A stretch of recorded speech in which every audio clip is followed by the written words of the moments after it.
Here's the truth for you. Your book is the entry point for everything you do after. Your book is the entry point for everything. Clients, partners, audience growth, impact, credibility, you name it, it can all come back to the fact that you wrote your book.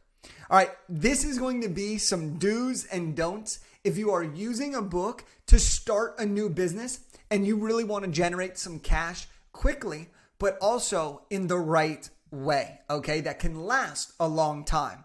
Because it's great if you make a lot of cash right off the bat, but wouldn't it be great if you could create a sustainable way of using your book for continuous business opportunities? Now, this is really specifically for you if you're looking to use your book to start a new revenue stream in the coaching, speaking, consulting, or service space. Now, you can use a book for product-based businesses. You can use a book for existing businesses, and there's so many amazing ways that you can use it. But in this particular commentary that I'm going to do this is for you if you are using a book to add a new revenue stream. So maybe you're transitioning from one career and you want to start fresh. Maybe you've been a corporate employee and you're looking to start to become a coach or consultant. Maybe you're wanting to add a side hustle and you really wanted the book to come out to share your knowledge, but you want to use that to create a side hustle for yourself. Maybe you want to use the book to add additional revenue streams. Maybe you're tired of your business really just being an expensive hobby and you're ready to get paid. Okay? So these are some of the do's and don'ts of where I would focus my energy and what action items I would do if I was using my book to create a new business. Now, this actually comes from a lot of my own experiences at the different levels of my adventure. When I was leaving the Lakers and beginning my new adventure with my first book and starting my speaking career. When I wanted to take my speaking career to the next level. When I wanted to switch into the online business world. When I wanted to scale big idea to bestseller.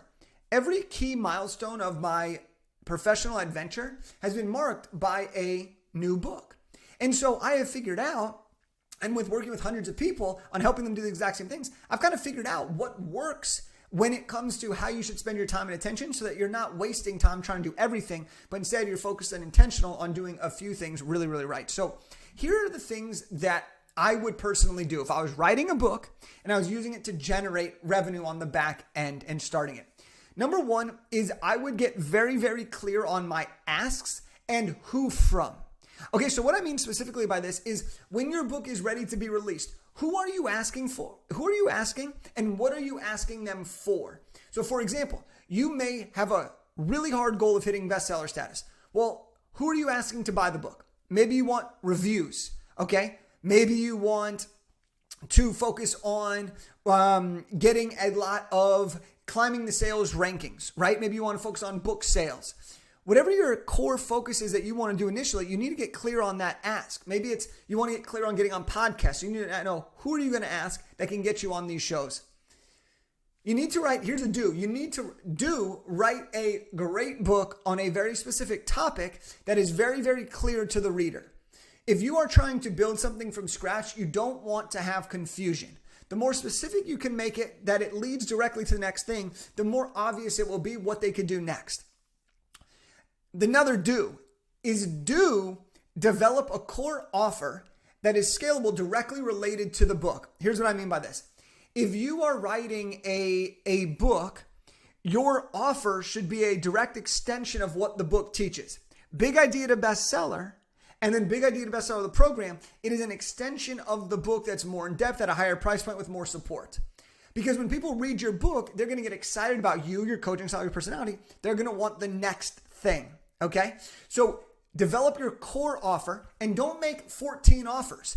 Book to offer to sale. Let's keep it really, really straightforward. Again, that could be a speech and you're speaking. That could be a coaching or that could be consulting or done for you services or a service-based thing, okay? Again, really laser and focusing on this specific teaching right now.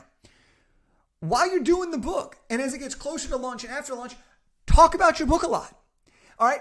Stop being the best kept secret. You're probably really damn good at what you do, so talk about it, okay? Talk about it and be unapologetic in your asks, but also be respectful. If people opt out or people don't want to be part of it, that's okay.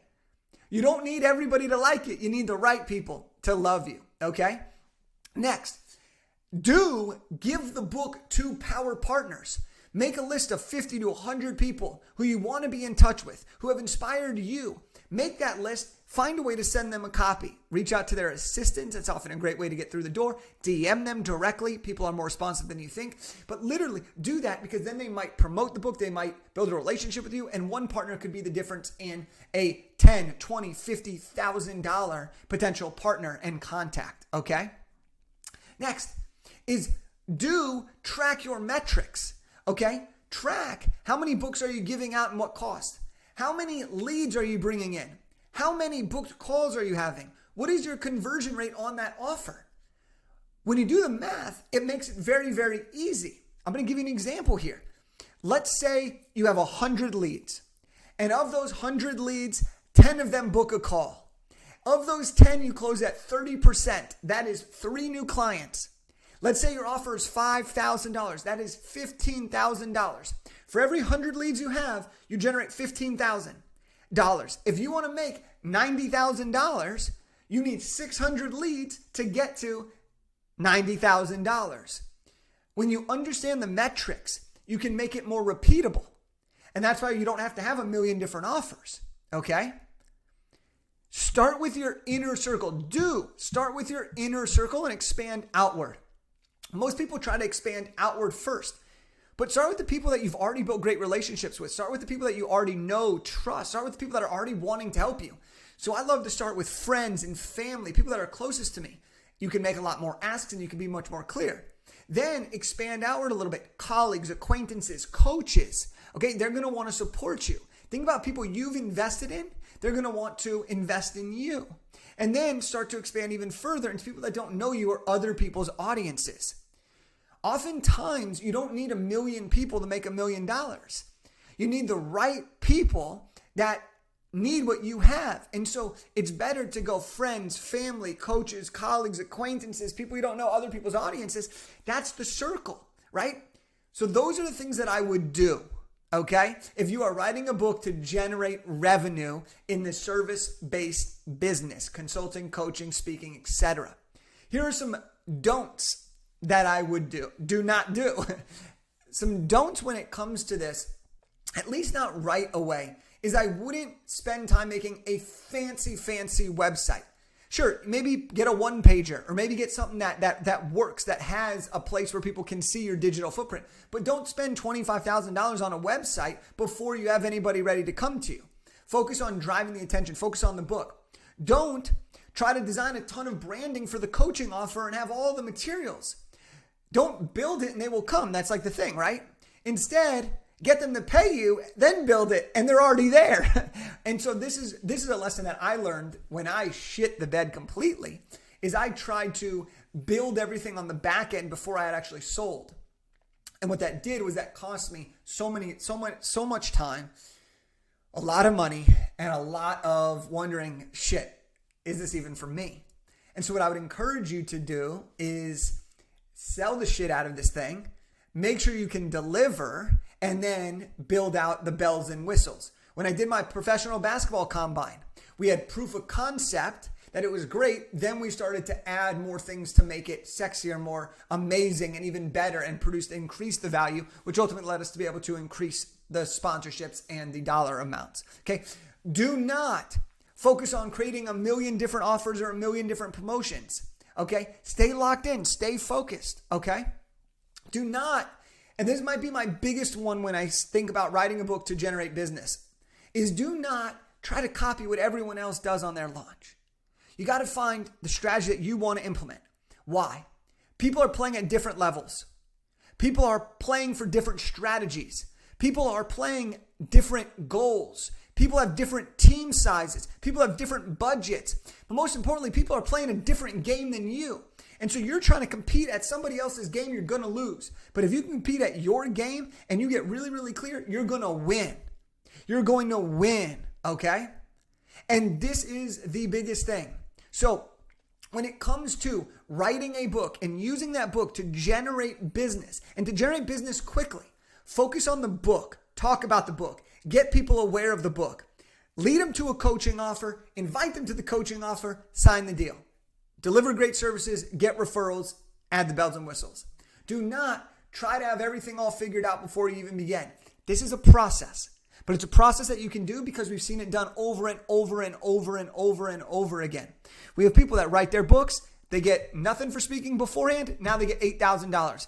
We have people who write their books, generate $10,000 of book sales in the first month. We have people that write their books, and then it leads to opportunities they couldn't have ever existed. 5 speaking engagements within the first couple of months. Speaking with MLB teams. Traveling the world on international gigs. Getting a new career opportunity because they wrote the book and are seen as more of an expert. The list goes on and on and on. But if you want to, here's my challenge to you. If you are wanting to use a book to add revenue to your business, okay, focus on the things that matter. Your book is the entry point. Your book is the thing that will get everything else rolling. Your book skips you the line. Your book gets you in the door. Your book gets you the impact. Your book gets you the credibility. Your book gets you seen and changes the perception of how people see you. Now you have the sauce. Now you got to sprinkle it on. All right, the book is the entry point to everything that you need. Let's get it started.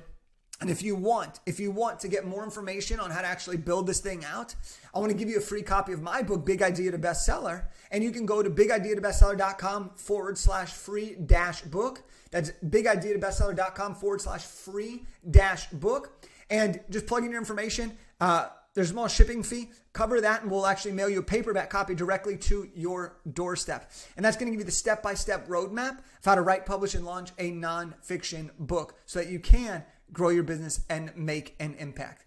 So I hope that you enjoyed this, kind of coming at you a little bit, really focusing on the do's and the don'ts. So I hope you enjoyed this. I'll see you on the next one.